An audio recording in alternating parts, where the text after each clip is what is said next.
ময়নায় BJP নেতা খুনের ঘটনায় আরও এক তৃণমূল কর্মীকে গ্রেফতার করা হলো। বাকচায় বিজেপির বুথ সভাপতি বিজয় কৃষ্ণ ভূঁইয়া খুনের মামলায় এনআইএর হাতে বুদ্ধদেব মণ্ডল নামে এক তৃণমূল কর্মী। আরো বিস্তারিত আমরা জানবো, আবির দত্ত আমাদের প্রতিনিধি রয়েছেন। আবির, ঠিক কি ভূমিকা এই খুনের ঘটনায় বুদ্ধদেব মণ্ডলের ছিল বলে এনআইএ তদন্তে উঠে এসেছে? দেখো, তোমাকে জানাই যে গতকাল ভোর 5টা থেকে সেই অঞ্চলে তল্লাশি অভিযান চালায় এনআইএ এবং তল্লাশি অভিযান চালানোর পর এই বুদ্ধদেব মণ্ডল যে পলাতক অবস্থায় ছিল তাকে কিন্তু পাওয়া যায় এবং তারপর তাকে পাওয়ার পর তাকে, সে একজন তৃণমূল কর্মী, তাকে দীর্ঘ জিজ্ঞাসাবাদের পর আজকে তাকে গ্রেপ্তার ঘোষণা করা হয়েছে।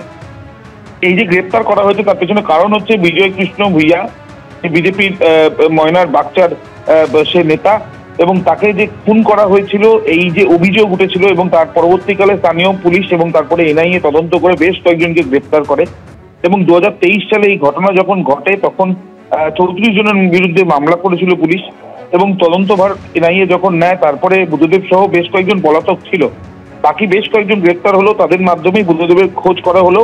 দীর্ঘ জিজ্ঞাসাবাদের পর বিভিন্ন তথ্য পেয়ে তারপরে তার খোঁজে ওই এলাকাতে যায় এনআইএ এবং তারপরে তাকে কিন্তু ধরা হয় এবং ইতিমধ্যে যেটা জানা যাচ্ছে যে এই যে ঘটনায় আর যাদের যোগ রয়েছে সেই বিষয় নিয়ে আরো বেশি তথ্য জানার জন্য এই বুদ্ধদেবকে জিজ্ঞাসাবাদ করে সেটা পেতে পারেন, এমনটাই আশা করছেন এনআইএ অফিসাররা। ধন্যবাদ আবির। আসানসোলে দামোদর নদের ধারে বালিঘাটে গিয়ে বিক্ষোভ ও শাসানি বিজেপি বিধায়ক অগ্নিমিত্রা পালের। বৃহস্পতিবার সকালে আসানসোল দক্ষিণের বিজেপি বিধায়ক নিজের বিধানসভা কেন্দ্রের অন্তর্গত দামোদর নদের দামড়া বালিঘাটে যান। তাকে দেখে বালি ভর্তি ডাম্পার ফেলে চম্পট দেন কয়েকজন ডাম্পার চালক। ডাম্পারগুলি আটকে রেখে পুলিশেও খবর দেওয়া হয়। এরপরই বালি পাচার চক্রে দৌরাত্ম্য নিয়ে অভিযোগ তোলেন তিনি। যদিও আসানসোল পুরসভার তৃণমূল কাউন্সিলর অশোক রুদ্রর দাবি, ভোট আসতেই নাটক করছেন বিজেপি বিধায়ক। পুলিশ বেআইনি বালি পাচারের বিরুদ্ধে অভিযান চালায়।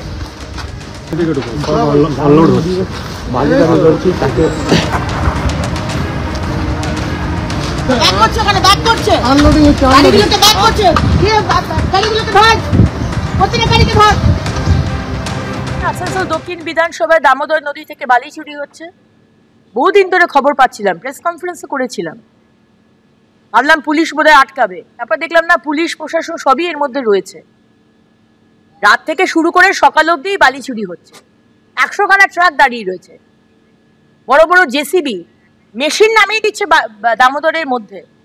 সামনে 26-এর ভোটে কি করে ফান্ডিং তুলতে হবে, কি করে ক্রিমিনালদের পুষে তাদেরকে টাকা দিতে হবে, বোম বারুদ গুলি সব তুলে দিতে হবে। সামনে 26-এ তো করতে হবে, এগুলো জিততে হবে তো। আর সেই ব্যবস্থা মমতা ব্যানার্জি করছে। সামনে এক কথা বলেন, পিছনে এক কথা বলেন। সামনে বলেন বালি চুরি করা যাবে না, গ্রামের রাস্তা দিয়ে বড় বড় ডাম্পার যাবে না, কিন্তু ঠিক সেটাই হয়। কিন্তু আমরা দামোদরকে এইভাবে শেষ হতে দেব না। পাপ্পু মাঝি, বিবেক চক্রবর্তী ইলিগাল ঘাট চালাচ্ছে দিনের পর দিন।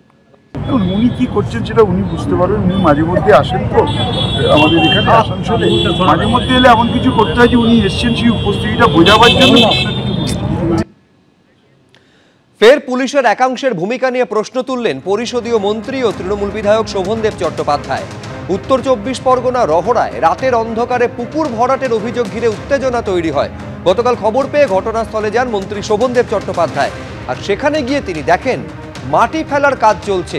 এরপরই পুলিশের ভূমিকা নিয়ে প্রশ্ন তোলেন তিনি। বন্ধ করে দেওয়া হয় পুকুর ভরাটের কাজ।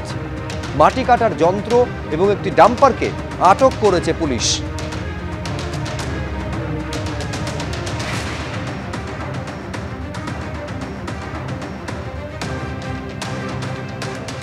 এগুলো করতে একদিনও হয়নি, এটা অনেকদিন ধরে চলছে। মুখ্যমন্ত্রী বারবার করে বলছেন যে জলাশয় বন্ধ করা চলবে না, জলাশয় বন্ধ করা চলবে না, বারবার করে বলছেন, বিধানসভায় বলছেন, বাইরে বলছেন, নবান্ন থেকে বলছেন। আপনারা তো সরকারি কর্মচারী, সরকারের সব কিছু দেখার দায়িত্ব আপনাদের। আপনাদের চোখের সামনে এত বড় জায়গায় এত মাটি ফেলা হয়ে গেল, এটা আমরা দেখলেন তো কত জল, লক্ষ্য করলেন তো। সুপ্রিম কোর্টের রায় আছে, সমাজ যেখানে জল জমে থাকবে সেটা জলাশয়। কিন্তু আপনারা আইনের রক্ষক, আইন তো আপনারা জানেন। আপনারা সেখানে বলবেন কি আমি বলেছি যে এটাকে এবং এই মাটি বা তুলে বার করে যে ফেলেছে সে বার করবে। আমরা করবো না, আমাদের এত পয়সা নেই। যে ফেলেছে সে তাকে বার করতে হবে। আবার পুরো ব্যবস্থা ফেরত করতে হবে। আমি ফোন করেছিলাম, বললো ওসি এখন রক্ত দিচ্ছে। কারণ ওসি রক্ত দিচ্ছে বলতে পারলাম না, বুঝতে পারলাম কিসের রক্ত হচ্ছে, ওটা রক্ত দিচ্ছে না রক্ত তৈরি হচ্ছে আমি জানি না। তা আমি ওসিকে বললাম, ওসি নাপে আমি কমিশনারকে ফোন করলাম, কমিশনার বললাম এক্ষুনি অ্যাকশন নিচ্ছি। আমি তো খবর পাওয়ার সঙ্গে সঙ্গে প্রশাসনকে জানাই, কারণ আমি এর বিরুদ্ধে বলে আমি জানাই, প্রথম থেকেই জানাচ্ছি।